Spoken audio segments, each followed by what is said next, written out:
What's happening, gamers? This is John of Video Games and the World. Lately, movies based on video games have been becoming a trend. I know that it started in 1993 with a guilty pleasure known as the live-action Super Mario Bros. Movie.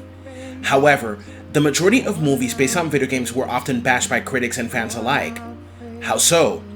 Because the majority of them deviated far from the source material, like Street Fighter The Legend of Chun-Li, Prince of Persia, Tekken, King of Fighters, Cough Cough, the Uwe Ball films, Doom Annihilation, Hitman, Max Payne, Assassin's Creed, and so on.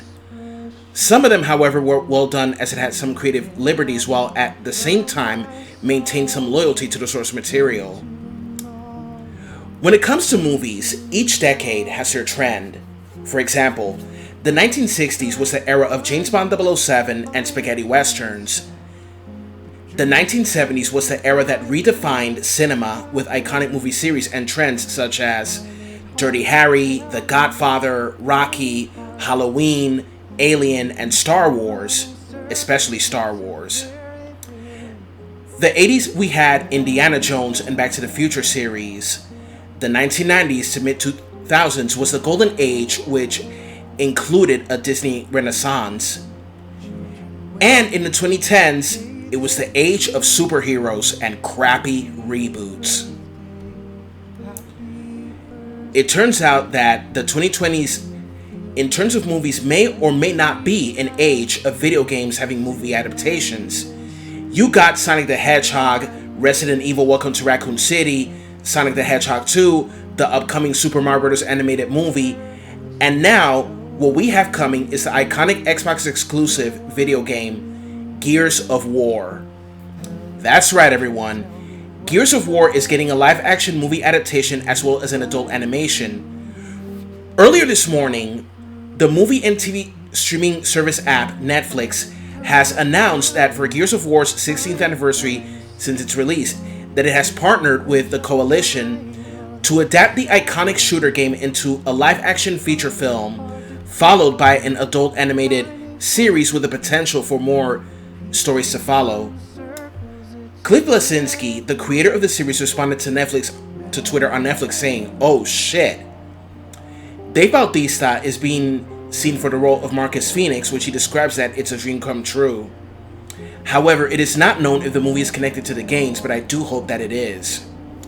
When it comes to video game adaptations, Netflix has found success with Resident Evil and Castlevania, which were great shows. The CGI Resident Evil Netflix series bridges the gap between Resident Evil 4 and 5, while the live-action Resident Evil show is more connected to Paul W. Anderson's series of movies. Castlevania was loosely based on Castlevania 3 Dracula's Curse, with elements from Lament of Innocence, Symphony of the Night, Curse of Darkness, and various titles of the series. Another Castlevania series is on its way, which tells the story of Richter Belmont, but there is no release date yet. But Netflix is not the only one with adaptations of its own. Paramount has adapted the Halo video game series into a TV show which has Master Chief and various familiar faces as well. And coming this January on HBO Max is the live-action adaptation of the award-winning video game The Last of Us, which stars Pedro Pascal as Joel and Bella Ramsey as Ellie. Both of them starred in the hit HBO series Game of Thrones. The Gears series itself has been quiet since the release of Gears Tactics in 2020. However, a new Gears game is known to be in development. As for the movie and the animated series, neither have a release date. Now, I always express some sort of skepticism when it comes to adapting video games into movies, since they have a reputation of not being successful because they deviate so much from the source material that feels nothing like the games themselves.